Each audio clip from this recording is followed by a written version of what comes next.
Sebuah insiden mengejutkan terjadi di perairan Sungsang, Kabupaten Banyuasin. Seorang nelayan dilaporkan kritis setelah ditembak oleh kapal misterius saat tengah mencari nafkah di laut.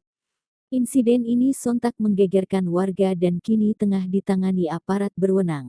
Korban bernama Yogi Pratama, nelayan asal Banyuasin, mengalami luka tembak serius di bagian leher saat melaut di wilayah Laut Birik, sekitaran Sungai Sembilang, Kecamatan Banyuasin 3 yang berbatasan langsung dengan Tanjung Jabung Timur, Jambi.